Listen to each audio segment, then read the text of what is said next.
Imagine a theologian so devoted to Scripture that even modern critics could not shake his confidence.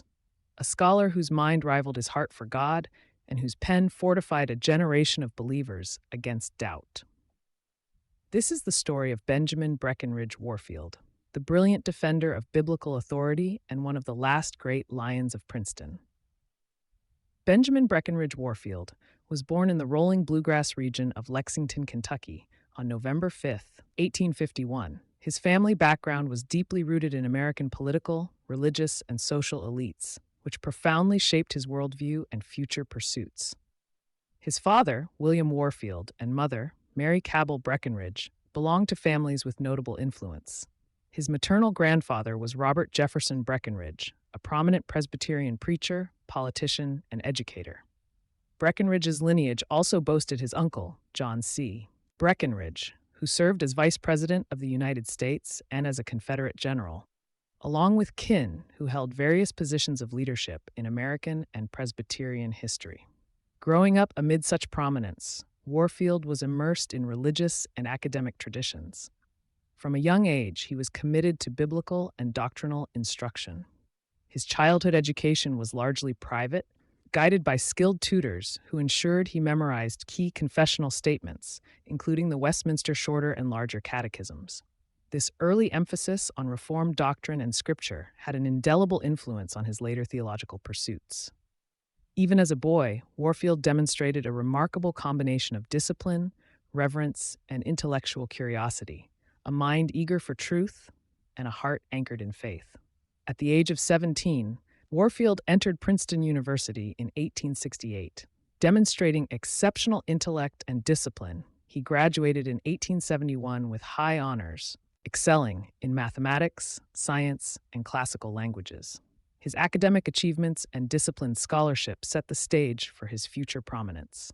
However, a pivotal moment came during a trip to Europe starting in 1872, after a brief illness delayed his departure. This voyage exposed him to a broad spectrum of theological thought and scholarly debate, particularly in Germany's renowned universities.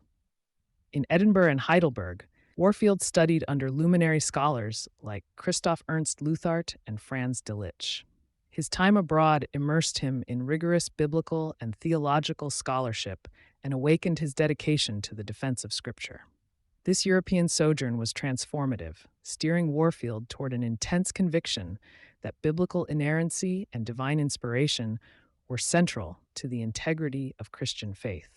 Upon returning to America in 1873, he made a decisive vocational shift, announcing his desire to dedicate himself wholly to theological inquiry and ministry, much to the astonishment of his family and friends. Warfield enrolled at Princeton Theological Seminary that same year, entering a vibrant, academically rigorous environment that championed Reformed orthodoxy.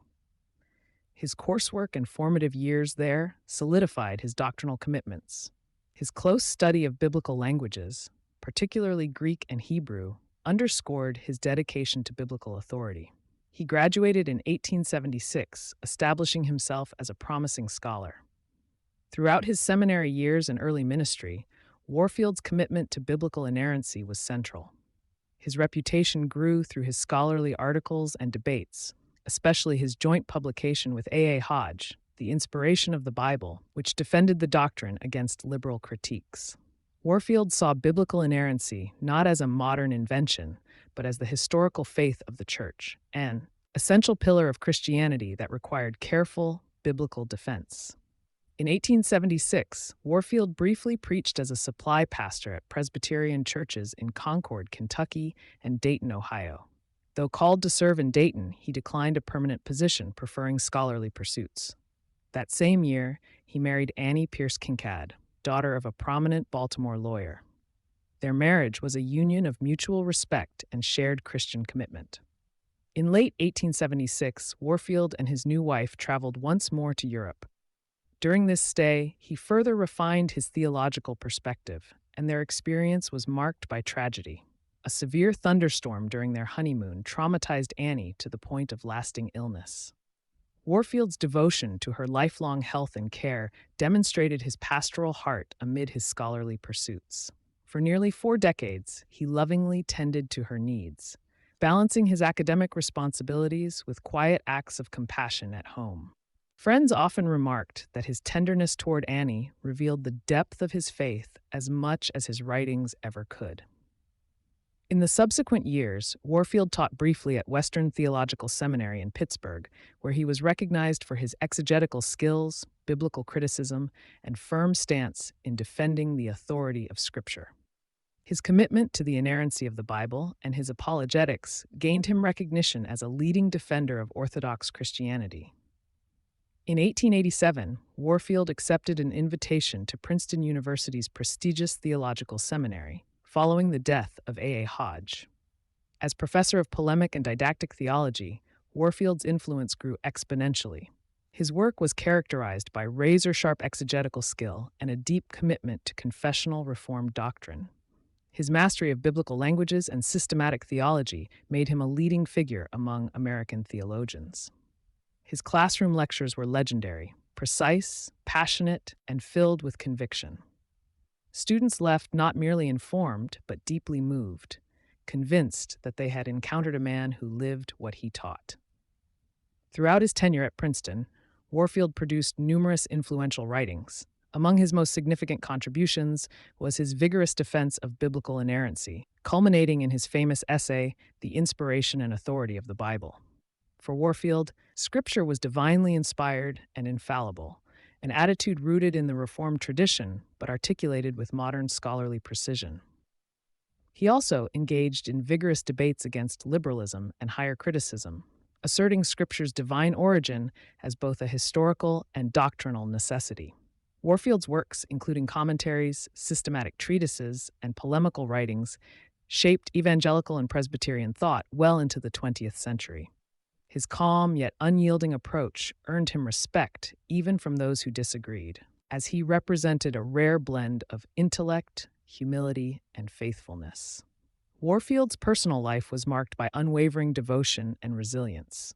His wife Annie's trauma and ongoing health issues deeply affected him, yet he remained committed to caring for her, balancing his academic and pastoral responsibilities. They had no children, but his family connections and personal convictions grounded him in a life characterized by humility and devotion. His relationship with colleagues and students was marked by mentorship and intellectual camaraderie. Notably, J. Gresham May Chen, who would later become a key figure in conservative Presbyterianism, was among those influenced by Warfield's scholarship and piety.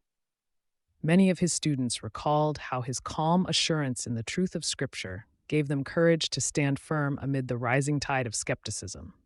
Warfield's influence extended beyond his lifetime, shaping the theological landscape of America. His defense of biblical authority became a foundation for the modern conservative evangelical movement. His writings remain widely read, with his systematic approach to theology serving as a model for rigor and clarity.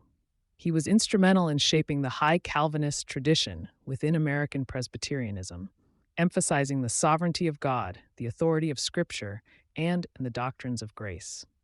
His debates with liberal critics and his defense of conservative orthodoxy defined a generation's theological commitments. Warfield passed away on February 16, 1921, leaving behind a legacy of scholarly excellence, theological integrity, and pastoral fidelity. His life continues to inspire pastors, theologians, and believers committed to the authority of Scripture and the truths of historic Christianity. If you enjoy learning about great defenders of the faith, like Benjamin Warfield, subscribe to Theology today for more stories that explore the lives, ideas, and legacies that shaped Christian history.